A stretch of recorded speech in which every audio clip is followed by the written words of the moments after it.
हाँ, आदरणीय इंदौर वासियों, इंदौर माँ अहिल्या की नगरी में हम सब रहते हैं। ये हमारे लिए पिछले जन्म में पुण्य किए होंगे तब ऐसा शहर मिला। मैं आप सबसे आग्रह करता हूँ, देशभक्ति सबसे बड़ी अपने आप को स्वस्थ रखने की भी है। दूसरी देशभक्ति है इस देश में लोकतंत्र को जिंदा रखना है। मेरा आप सबसे अनुरोध है कि अभी जो कृत्य हुआ इंदौर में, इसमें अपहरण हुआ है, राजनीतिक माफियागिरी क्या होती है वो हुआ है।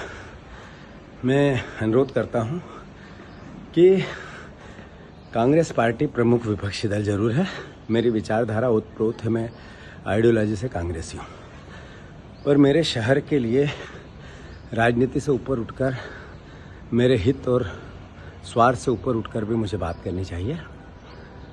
ये कांग्रेस का प्रत्याशी क्यों गया, इसके कई कारण हो सकते हैं, उस पर मैं नहीं जाना चाहता, पर भारतीय जनता पार्टी के इतने भारी बहुमत मिलने के बाद मैं समझता हूँ कि इस तरह का कृत्य आपको चुनौती देता है। मेरे मतदाता बंधु कहता है कि हम तुम्हें कुछ नहीं समझते हैं।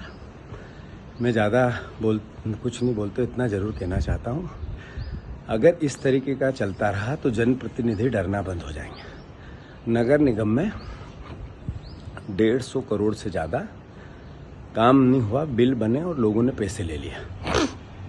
अधिकारियों पे गाज गिर रही है, अधिकारी के पास आता है 10 पैसा, बाकी सब जाता है बीजेपी के सत्ताधारी लोगों के पास।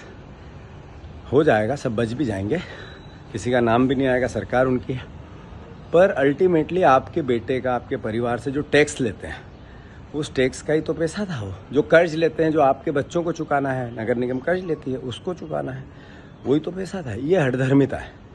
कैसी भाषा है लोगों की, कितनी हठधर्मिता। सुमित्रा महाजन जी ने, एक बुजुर्ग महिला, इतनी अच्छी महिला थी, तभी तो लोगों ने इतना चुना। सौम्य थी, सरल थी, हमें भी वो कभी डांटती थी, फटकारती थी, हमें अच्छा लगता था कि एक ऐसी नेता है हमारी जिसको देश में जाना जाता है।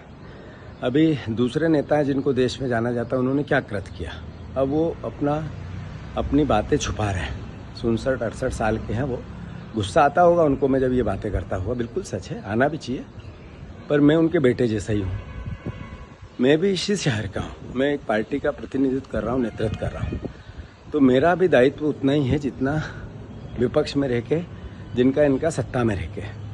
मैं आग्रह कर रहा हूँ, अंतिम बात आपकी, मैं बेटा हूँ आपका, मैंने कभी कोई अहंकार हठधर्मिता नहीं की। गलती हुई हाथ जोड़ के क्षमा मांगी, गलती हुई एहसास किया इस बात का कि मेरे शहर के लोगों में मेरी इमेज अच्छी रहे। हर बार जिया मैं, हार दी मेरे शहर ने मुझे, तो भी मैंने कभी छोटापन नहीं किया, और जीत दी जब भी अहंकार नहीं किया। आपके नाम को बढ़ाने की कोशिश की, अहंकार भी नहीं रखा। मैं जब से हूँ विपक्ष में ही हूँ, सत्ता कभी नहीं मिली मुझे, पर मैं बिना लालच, बिना डरने वाला व्यक्ति हूँ। आपकी कृपा, आशीर्वाद ऐसा बना रहे कि मैं जैसा हूँ वैसा रहूँ। मेरा आग्रह है, लोकतंत्र को ताकत देना है, आपके वोट को ताकत देना है, पार्टी छोड़ना है। इस बार आपको एहसास कराना है इंदौर के मेरे परिवारजन कि ताकत है मत की। ये देश में मैसेज देगा। इंदौर शहर ने स्वच्छता का मैसेज दिया, ऐसा लोकतंत्र में इस तरह के कृत्यों को भी मैसेज देना चाहिए। नहीं तो धीरे धीरे, हम विपक्ष में हैं इसलिए नहीं कह रहे हैं ये बात, धीरे धीरे हठधर्मिता की पराकाष्ठा होगी और राजनीतिक माफिया राज इंदौर शहर पे छा जाएगा। मैसेज दो, कृपा करो। जीत हार तो जो होनी है हो गई, हम तो है नहीं, बीजेपी का सांसद ही बनेगा, नेचुरल है, स्वाभाविक है, पर आपका एक मत नेताओं की अक्ल ठिकाने लाएगा, हम जैसे लोगों को अहंकार रहित रखेगा। कृपा करके पार्टी चाहे जो हो, लोकतंत्र, इंदौर का सम्मान बचा रहे, इसके लिए एहसास कराओ और नोटा में बटन दबाओ। अगर आप ये वीडियो YouTube पर देख रहे हैं तो हमारे चैनल को सब्सक्राइब करें और बेल आइकन को दबाना ना भूलें। अगर आप Facebook पर ये वीडियो देख रहे हैं तो हमारे पेज को लाइक करें।